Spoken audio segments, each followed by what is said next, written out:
यानी कि इंसान को चाहिए कि अपने घर के अंदर इन 3 चीज़ों में से कोई एक चीज़ ज़रूर रखे।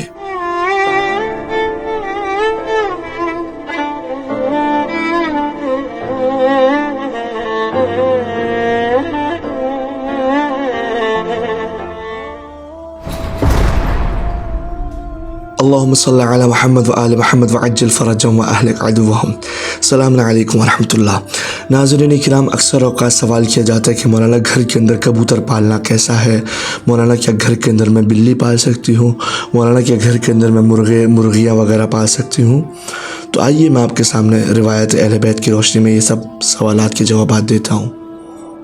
तो नाज़रीन किराम, रिवायत नकल की गई है, साहिब मकारिमुल अखलाक अपनी किताब के अंदर लिखते हैं, और यही रिवायत बिहारुल अनवार और उसके अलावा और दूसरे मसादिर के अंदर भी मिल जाएगी। यक़ूलु अबुल हसन अलैहिस्सलातु वस्सलाम यंबग़ी अन ला यख़लु बैतु अहदिकुम। अच्छा है कि इंसान का घर इन 3 चीज़ों से खाली ना हो, यानी कि इंसान को चाहिए कि अपने घर के अंदर इन 3 चीज़ों में से कोई एक चीज़ ज़रूर रखे। क्या है वो 3 चीज़ें? मौला फरमाते हैं वहुन्ना अम्मारुल बैत, यानी कि ये 3 चीज़ें जो हैं घर को कायम रखने वाली हैं, यानी कि घर को कायम रखने वाली हैं, घर को तामीर करने वाली हैं। किस तरीके से, किस वसीले से, ये अल्लाह ताला बेहतर जानता है, मगर हाँ मौला फरमा रहे हैं कि ये चीज़ें घर के अंदर होंगी तो आपका घर शाद रहेगा, आबाद रहेगा। मुमकिन है कि एक सबब ये है, कोई मिसाल के तौर पर ये जानवर या ये परिंदे वगैरह जो परवरदिगार की तस्बीह करते हैं या अहले बैत अलैहिस्सलाम के दुश्मनों पर लानत करते हैं, क्योंकि इस तरह की भी रिवायत वारिद हुई है। अल-मुख्तसर ये कि इमाम अली ने फरमाया कि ये 3 परिंदे जो हैं घर को आबाद रखने वाले हैं। वहुन्ना इमारुल बैत अल-हिर्रा वल हम्माम वद्दीक, यानी कि मौला फरमा रहे हैं कि वो 3 चीज़ें जो कि घर को आबाद रखने वाली हैं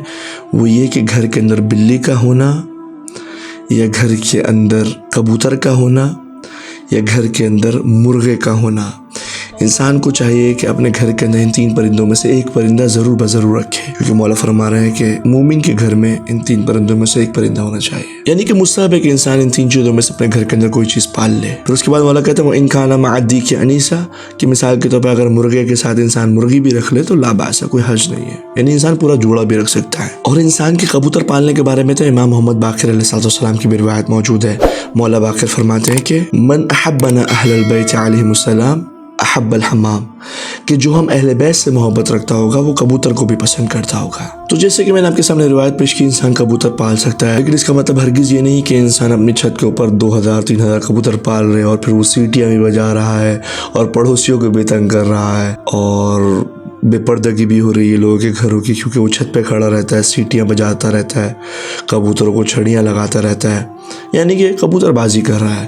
तो इंसान को चाहिए कि इफ़रात व तफरीत ना करे। अगर इंसान कबूतर घर के अंदर पालना चाहता है तो 1 जोड़ा 2 जोड़ा पाल सकता है घर के अंदर बरकत के लिए। और इसी तरीके से बताता चलो, अगर इंसान घर के अंदर बिल्ली पालना चाहता है तो बिल्कुल पाल सकता है, लेकिन उसको इस बात का ख्याल रखना चाहिए अगर बिल्ली के 2-3 या इससे ज़्यादा बाल नमाजी के लिबास पर होंगे तो इंसान की नमाज नहीं होगी। तो इंसान को चाहिए या तो नमाज के लिए अलग लिबास बना ले, या इस बात की जानिब तवज्जो रखे कि उसके लिबास पर बिल्ली के बाल ना हो। और इसका मतलब ये नहीं कि बिल्ली के बाल नजीस है, नहीं, बिल्ली के बाल पाक हैं, लेकिन नमाजी के लिबास के लिए ज़रूरी ये है कि नमाजी का लिबास हराम गोश्त जानवर के बाल या चमड़े से ना बनाओ। इसी वजह से मना है कि नमाजी के लिबास पढ़ना हो। मुझे अपनी दुआओं के अंदर याद रखिएगा। अस्सलाम वालेकुम व रहमतुल्लाह।